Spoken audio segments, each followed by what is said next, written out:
गुप्ता का चल रहा है सिलेबस और इसमें हमने 1 से लेकर 35 तक का वीडियो बना चुका है हम और आपको मिल चुका है। दूसरी बात है दोस्तों, देखो मैं तो हमेशा हर वीडियो में बोलता हूँ कि आप लोग रिवीजन करते रहना। टेस्ट नहीं दे रहे हो ना, इससे ये साबित हो जाता है कि आप सीरियस नहीं हो। सच में 2-3 लोग हैं जो अच्छे से टेस्ट दे रहे हैं और मुझे अच्छा लग रहा है कि जो भी लोग टेस्ट दे रहे हैं उनका डेडिकेशन पता चलता है। ठीक है, बहुत लोग हैं ऐसे जो मतलब तैयारी के नाम पे बस ऐसे टाइम पास कर रहे हैं, तो ऐसे ना करो यार। हर वीडियो में मैं बोलूँगा ताकि आप लोगों को थोड़ा सा मोटिवेशन मिलता रहे। प्लीज़ तैयारी करो और आगे बढ़ो लाइफ में। आने वाले टाइम में बहुत सारी वैकेंसीज आने वाली हैं, तो आप उसमें थोड़ा सा उसके लिए आप तैयार हो जाओ। ठीक है, चलो शुरू करेंगे वीडियो को। 1 से 35 तक जैसे कि मैंने बताया आप लोगों को कवर हो चुका है। 36 से लेकर के आगे तक चलते हैं, देखते हैं अपने लोग मैक्सिमम कहाँ तक जा सकते हैं। Out of the following properties of a solvent, mass transfer चल रहा है ये। ठीक है, out of the following properties of a solvent for absorption which combination of properties provides a good solvent. Absorption के लिए जो हम लोग सॉल्वेंट यूज करते हैं, ओके, उसमें कौन कौन से प्रॉपर्टीज होने चाहिए। तो ऑप्शन नंबर एक है हाई विस्कोसिटी। सोचो अगर सॉल्वेंट में विस्कोसिटी ज़्यादा होगा तो कितना दिक्कत होगा उसको ट्रांसपोर्ट करने के लिए, उसका फ्लो के लिए। ठीक है, तो यानी कि हाई विस्कोसिटी तो नहीं होनी चाहिए। Okay, low viscosity, yes low viscosity होनी चाहिए। तीसरा है हाई वेपर प्रेशर। क्या वेपर ज़्यादा होना चाहिए? गलत, लो वेपर प्रेशर होना चाहिए। ओके, उसी के साथ में अगर हम देखें तो हाई गैस सॉल्युबिलिटी। क्या गैस में सॉल्युबिलिटी अच्छा होना चाहिए, ज़्यादा होना चाहिए? तो जाहिर सी बात है होना चाहिए, बिकॉज एब्जॉर्प्शन में क्या होता है, लिक्विड हम सॉल्वेंट भेजते हैं, सॉल्वेंट लिक्विड के रूप में रहता है और नीचे से गैस आता है। ये देखो ये एब्जॉर्बर मानो, इधर से आपका गैस जाता है, ऊपर से आपका सॉल्वेंट आता है, बोले तो लिक्विड। अब ये जो दोनों के बीच में अगर सॉल्युबिलिटी अच्छी होगी तो एब्जॉर्प्शन अच्छा होगा, जाहिर सी बात है। ठीक है, तो हाई गैस सॉल्युबिलिटी होनी चाहिए। हाई फ्रीजिंग पॉइंट, क्या हाई फ्रीजिंग पॉइंट होनी चाहिए? नहीं, हाई फ्रीजिंग पॉइंट मतलब कि बहुत ज़्यादा फ्रिज हो। ठीक है, तो हाई फ्रीजिंग पॉइंट नहीं होना चाहिए, लो फ्रीजिंग पॉइंट होना चाहिए, यानी कि आसानी तरीके से वो फ्रीज ना हो जाए। देखो फ्रीज करने का मतलब कि सपोज करो कि ये आपका एब्जॉर्बर है, गैस आया, इधर से सॉल्वेंट आया। आपको पता है कि एब्जॉर्प्शन के लिए हाई प्रेशर और लो टेम्परेचर फेवरेबल कंडीशन है। हाई प्रेशर मान लो कि इसमें हम लोग 10 kg रख लेते हैं और टेम्परेचर हम लोग इसमें मान लो कि 60 डिग्री सेंटीग्रेड रख लेते हैं। ठीक है, तो यहाँ पे आपका एब्जॉर्प्शन प्रोसेस हो रहा है। अगर मान के चलो कि ये 60 डिग्री की जगह पे अपने लोग 50 डिग्री करते हैं तो दिक्कत हो सकता है। ठीक है, दिक्कत क्या होगा कि जो सॉल्वेंट है ना, ये जो सॉल्वेंट की कुछ ऐसे प्रॉपर्टीज रहती हैं जो सॉलिड बन जाता है, फ्रीज हो जाता है। ठीक है, तो ऐसे सॉल्वेंट यूज नहीं करेंगे जो ज़्यादा से ज़्यादा फ्रीजिंग होते हो। तो कहने का मतलब ये है। ओके, तो लो फ्रीजिंग पॉइंट होना चाहिए। ऑप्शन नंबर जो ए है, देखो 2, 4, 5, 7, 2, 4, 5, 7, ऑप्शन नंबर ए जो है वो आपका हो जाएगा करेक्ट। ओके, उसके बाद में आते हैं अपने 37 नंबर क्वेश्चन पे, और वो है when both the fluids flow को करेंटली इन एन एब्जॉर्बर। अगर फ्लो जो है वो को करेंट हो, को करेंट मतलब कि मान लो कि इधर से भी आपका जो सॉल्वेंट है वो भी ऊपर से आ रहा है और आपका जो गैस है वो भी ऊपर से आ रहा है, को करंट है। इसको भी हम ऊपर से ही भेज रहे हैं, इसको भी हम ऊपर से भेज रहे हैं और नीचे से गैस को निकाल रहे हैं।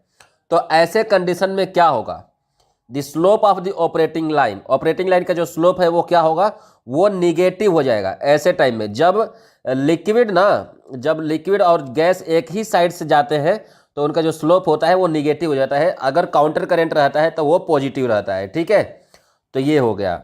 उसके बाद में आपका है question number 38, ammonia present in the coke oven gas is removed by washing दी।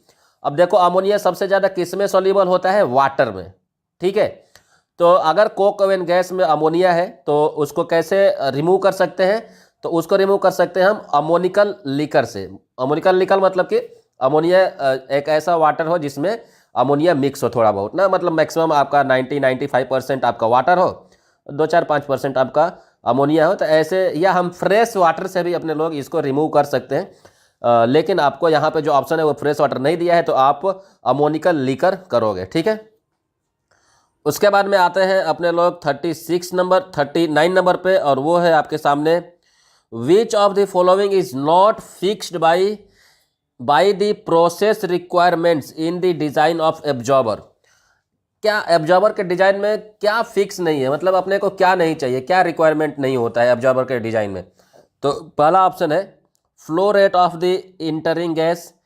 तो क्या गैस को जो हम लोग लेते हैं इनसाइड में, उसका इम्पोर्टेंस नहीं होता है? ज़रूर होता है यार, इसका बहुत ज़्यादा इंपॉर्टेंस होता है। आप हमेशा ध्यान रखना, जब भी अपने लोग एब्जॉर्बर का डिज़ाइन करते हैं तो कितना गैस फ्लो होगा वो डिज़ाइन के टाइम में कैलकुलेशन किया जाता है। Composition of the entering liquid, जो सॉल्वेंट यूज करेंगे उसका कंपोजिशन, वो भी इम्पोर्टेंट होता है। और तीसरा है आपका terminal concentration of gas stream, gas का जो कंसंट्रेशन है वो भी इंपॉर्टेंट होता है। तो डी जो ऑप्शन है नॉन ऑफ दीज हो जाएगा। यहाँ पे सभी रिक्वायरमेंट जरूरी है, और यहाँ पे पूछ रहे हैं कि कौन सा जरूरी नहीं है, तो यहाँ पे सब जरूरी है, इसलिए नॉन ऑफ दीज हो जाएगा। 40 number question, in an absorber HETP does not very with the. Absorber में जो हाइट इक्विवेलेंट थ्योरेटिकल प्लेट होता है HETP, वो किस पे वेरी नहीं करता है? Flow rate of the liquid, flow rate of the gas, type and size of the packing. देखो HETP बोले ना, तो आप इतना समझ लो कि जो ट्रे की इफिशियंसी है ना वो बोल रहा है। उसमें आप बहुत ज़्यादा कन्फ्यूजन नहीं लेना कि HETP क्या है। तो अगर बोल रहा है कि HETP किस पे वेरी नहीं करता, यानी कि ट्रे की जो इफिशियंसी है वो किस पे वेरी नहीं कर रहा है, तो यहाँ पे देख सकते हो flow rate of liquid, tray की इफिशियंसी फ्लो रेट पे जरूर करेगी, निर्भर रहेगा, लिक्विड का हो चाहे गैस का हो। And type and size of the packing, और पैकिंग के साइज पे भी निर्भर करेगा। तो नॉन ऑफ दीज हो जाएगा इसमें, ठीक है। इसमें सभी पे डिपेंड करेगा, ओके, सबके साथ वेरी होगा। अगर आप कोई भी वैल्यू चेंज करते हो तो वहाँ पे आपका जो HETP है वो वेरी करेगा। उसके बाद में है यार 41 नंबर क्वेश्चन, और वो है आपके सामने, which of the following is an undesirable property in A tower packing. Tower packing में अनडिजायरेबल, जिसकी हमको जरूरत नहीं है, कौन सी प्रॉपर्टी है? Large surface per unit volume, जरूरत पड़ेगा ना अपने को, पर यूनिट वॉल्यूम में अगर लार्ज सरफेस मिलेगा, यानी कि सरफेस ज़्यादा होगा तो आपका जो एब्जॉर्प्शन है या स्ट्रिपिंग है वो ज़्यादा होगा, जाहिर सी बात है ना। लार्ज फ्री क्रॉस सेक्शन, यानी कि क्रॉस सेक्शन जो है वो लार्ज हो, ये भी करेक्ट है। लो वेट पर यूनिट वॉल्यूम, एक थोड़ा सा एरिया में, यानी कि थोड़ा सा वॉल्यूम में जो वेट हो वो लाइट होना चाहिए, करेक्ट है। अगर हाई वेट होगा तो आपका जो पैकिंग है वो गिर सकता है।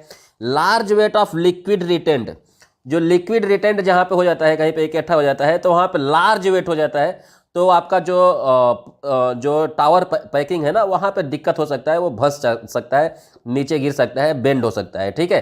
तो large weight of liquid retained जो है वो अनडिजायरेबल प्रॉपर्टी है। Option number D correct, okay. And 42 number question है आपके सामने, वेरी टाल पैक्ड टावर, बहुत लंबा एक टावर, पैक्ड टावर लेते हैं, are divided into series of beds. तो इसको हम लोग बेड्स ऑफ सीरीज में डिवाइड करते हैं। बहुत लंबे टावर को हम लोग कई ठो बेड लगाते हैं, कई ठो ट्रे लगाते हैं। ऐसा क्यों करते हैं ये पूछ रहा है। तो जाहिर सी बात है चैनलिंग को अवॉइड करने के लिए करते हैं। बिकॉज अगर सपोज करो कि ये आपका एक टावर है और हमने एक यहाँ पे बेड लगा दिया, इस पर हमने बहुत सारा पैकिंग लगा दिया यहाँ तक, ठीक है। यहाँ से लिक्विड जब आएगा ना तो ये इधर से इधर तो स्टार्टिंग में हो सकता है कि फैले, लेकिन धीरे धीरे कहीं से सरकते सरकते सरकते सरकते एक किनारा पकड़ लेगा और किनारे से आपका जो लिक्विड है वो नीचे आने लगेगा, पूरे सरफेस में नहीं जाएगा, पूरा पैकिंग में नहीं जाएगा, तो वहाँ पे आपका चैनलिंग होने का दिक्कत हो सकता है। जबकि वहीं पे अगर हम कई ठो पार्ट में बांट देंगे, यहाँ पे तो जो लिक्विड है यहाँ पे फैल जाएगा, क्योंकि यहाँ पे पैकिंग कम है तो ये चारों तरफ फैलने का चांसेस ज़्यादा रहेगा। फिर यहाँ से गिरेगा, यहाँ पे भी फैल सकता है, बिकॉज यहाँ पे बहुत ज़्यादा हाइट तक भरा हुआ नहीं है। यहाँ पे भी सेम, तो ये होता है सेम। ऐसे ही आपका रिएक्शन में होता है। रिएक्टर जो है, रिएक्टर में हम लोग कई ठो बेड लगाते हैं, ठीक है। बेड, अब देखो एक तो हो गया रिएक्टर और दूसरा हो गया एब्जॉर्प्शन या स्ट्रिपिंग पैकिंग, ठीक है। तो स्ट्रिपिंग पैकिंग का रीज़न आप देख लिए कि क्यों बेड कई ठो लगाते हैं, बिकॉज चैनलिंग हो सकता है एक जगह लगाएंगे तो। यहाँ पे तो चैनलिंग का चांस नहीं है, यहाँ पे तो मान लो कि गैस है तो गैस में तो चैनलिंग का चांस रहेगा नहीं। तो यहाँ पे आपका जो दिक्कत होता है वो बेड के टेम्परेचर को मेंटेन करने का होता है, ठीक है। अगर सपोज करो कि एक ही बेड रखते हो ना, तो एक ही कैटलिस्ट का ट्रे रखते हो, बेड रखते हो, तो यहाँ पे कैटलिस्ट का बीच में भी आपका जो गैस आता है वो बीच में ना जाए, किनारे से आपका जो है गैस निकलता जाए, ठीक है। या हो सकता है कि ऊपर आपका रिएक्शन ज़्यादा हो, बीच में रिएक्शन ज़्यादा नहीं होगा, तो जो टेम्परेचर है ऊपर ज़्यादा होगा, नीचे कम होगा अगर एक्सोथर्मिक रिएक्शन है। तो ये सभी रीजन्स होता है, जैसे इसीलिए जो रिएक्टर के बीच में कैटलिस्ट वाला जो बेड्स रहते हैं उसको कई पार्ट में बांटे रहते हैं, ठीक है। तो ये रीज़न हो गया रिएक्शन का, रिएक्टर का। तो अपने लोग देख लिए टावर, पैक टावर को हम लोग क्यों डिवाइड करते हैं, बिकॉज जो एवॉइड ऑफ चैनलिंग, ठीक है। एंड क्वेश्चन नंबर 43 है, फॉर द सेम सिस्टम, अगर सिस्टम सेम हो, if the same liquid used in an absorber और absorber is decrease the tower height will, for the same system, same system बोले तो आपका कोई भी, या तो एब्जॉर्बर है या तो स्टीपर हो या कुछ भी हो, सिस्टम सेम है यानी कि सेम आपका फ्लूइड है, सेम आपका पैरामीटर्स है, ठीक है। तो if the same liquid used in absorber is decreased, अगर हमने एब्जॉर्बर में कुछ देर पहले हम लोग ज़्यादा भेज रहे थे लिक्विड, अभी हम कम कर देते हैं, तो वहाँ पे क्या होगा, ये टावर हाइट, तो टावर हाइट जाहिर सी बात है कि बढ़ाना पड़ेगा, बिकॉज यहाँ पे देखो आपका ये एब्जॉर्प्शन टावर है, 2 ठो है, बना देते हैं, ठीक है। एक छोटा कर देते हैं, एक बड़ा कर देते हैं, ये छोटा है, ये बड़ा है, ठीक है। पहले यहाँ पे आ रहा था लिक्विड, आ रहा था इधर से गैस जा रहा था, तो अगर सपोज करो कि यहाँ पे 100 मीटर क्यूब जा रहा था और यहाँ से आपका जो गैस है वो जा रहा था, तो यहाँ पे एब्जॉर्प्शन अच्छे तरीके से हो जा रहा था, ठीक है। अब हमने क्या किया, सेम ही है, दोनों का हाइट वगैरह सब सेम ही है, हमने लिक्विड के फ्लो को कम कर दिया, ये 100 के जगह पे 60 कर दिया, 70 कर दिया, गैस फ्लो सेम है, कोई चेंजेस नहीं है, केवल लिक्विड में चेंजेस है। तो अब क्या होगा, यहाँ पे जो गैस एब्जॉर्ब कर रहा था लिक्विड, अब लिक्विड का अमाउंट तो कम हो गया, गैस तो सेम ही है, तो वहाँ पे क्या होगा कि एब्जॉर्प्शन कंप्लीटली पूरे तरीके से नहीं होगा। तो इस टाइम में आपका जो टावर है उसको बढ़ाना पड़ेगा ताकि ज़्यादा से ज़्यादा कॉन्टैक्ट टाइम या कॉन्टैक्ट एरिया बढ़ सके। ओके, उसके बाद में है आपका 43 के बाद में 44 number question, HTP is numerically equal to HTU, ठीक है, only when the operating line, HTP और HTU कब एक समान होगा, एक बराबर होगा, अगर only when the operating line, जब ऑपरेटिंग लाइन जो है वो क्या हो, पैरेलल हो, operating line and equilibrium lines are parallel, ठीक है। जब पैरेलल होता है ऑपरेटिंग लाइन और इक्विलिब्रियम लाइन, तो HTP जो है वो आपका, HTP जो है आपका हो जाता है,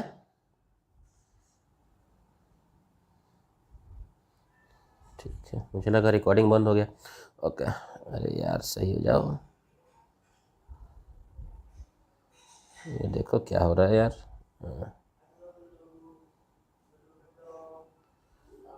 तो ये हो गया 44 में, ओके। HTP में पैरेलल रहेगा तो आपका HTU और HTP दोनों इक्वल होगा, ओके। ऑप्शन नंबर जो सी है वो करेक्ट हो जाएगा।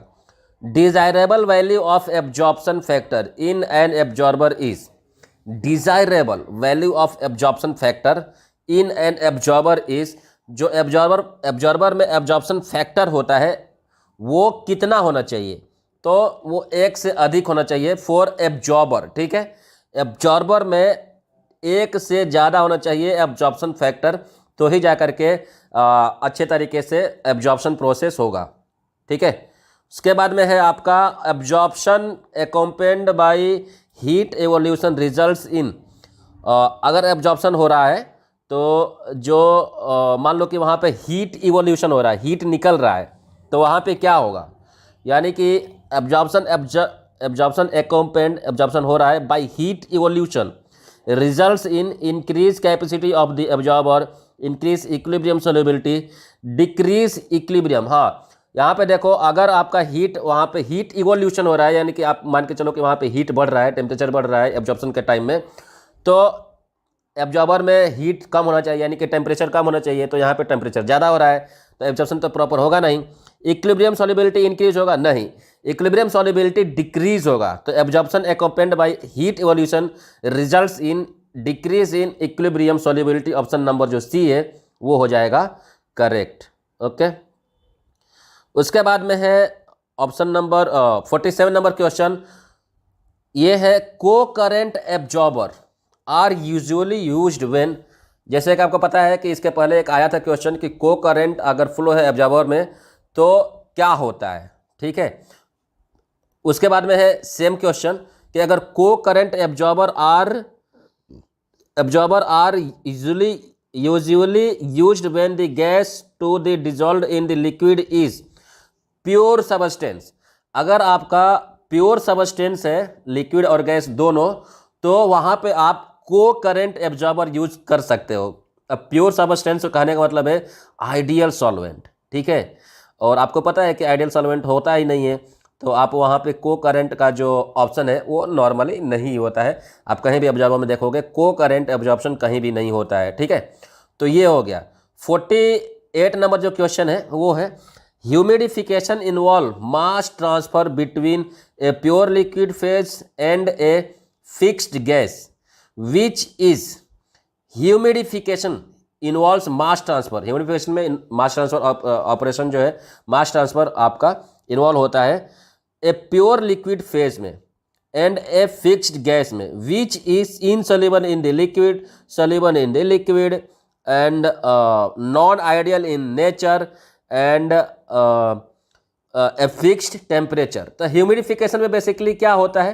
ह्यूमिडिफिकेशन में बेसिकली होता है जो लिक्विड है वो इनसॉल्युबल इन द गैस होता है, ठीक है, इनसॉल्युबल इन द गैस। तो 48 नंबर का जो ऑप्शन नंबर ए है वो आपका हो जाएगा correct. 49 number question, at a fixed total pressure, अगर आपका टोटल प्रेशर फिक्स्ड कर देते हो तो humidity depends only on the. तो ह्यूमिडिटी किस पे डिपेंड करेगा? अगर आप टोटल प्रेशर फिक्स कर देते हो तो ह्यूमिडिटी किस पे डिपेंड करेगा? वो करेगा आपका partial pressure of vapour in the mixture, यानी कि आपका जो वेपर में पार्शियल प्रेशर होता है मिक्सचर का, उसके ऊपर आपका डिपेंड करेगा ह्यूमिडिटी, ठीक है, अगर टोटल प्रेशर फिक्स कर देते हो तो ऑप्शन नंबर जो ए है वो हो जाएगा करेक्ट। उसके बाद में है last question number, in saturated gas. मैं एक वीडियो बनाऊंगा जिसमें आप लोगों को बताऊंगा ह्यूमिडिफिकेशन, ह्यूमिडिटी परसेंटेज, ह्यूमिडिटी वगैरह वगैरह, क्योंकि ये इस क्वेश्चन है तो इसको थोड़ा सा अपने लोग को देख लेंगे तो थोड़ा अच्छा रहेगा, ठीक है। तो इन सेचुरेटेड गैस में दी vapour is equilibrium with the liquid at gas temperature. अब जाहिर सी बात है ये करेक्ट होगा।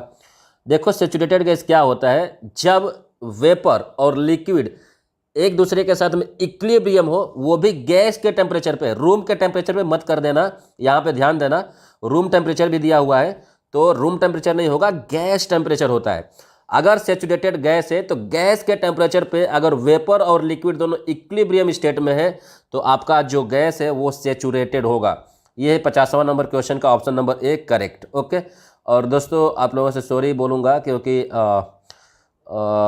एक्चुअली मेरा जो ड्यूटी था वो 2 दिन लगातार ए बी हो गया, मतलब कि 16 घंटे का ड्यूटी हो गया तो नहीं बना पाया। और आज आपको पता ही है कि मेरा बर्थडे है तो मैंने कैसे भी टाइम निकाल के बनाया आप लोगों के लिए। तो 50 क्वेश्चन इसका कंप्लीट हो गया है और आप लोग प्लीज़ रिवीजन करना। और जो क्वेश्चन है जो मैंने दिया हुआ है वो आपको बता दो कि बार्क का क्वेश्चन है, तो बार्क का जो क्वेश्चन है उसको थोड़ा सा देख लेना, बिकॉज वैसे ही क्वेश्चंस पूछे जाते हैं, ठीक है। तो मिलते हैं अगले वीडियो में, till then God bless you all.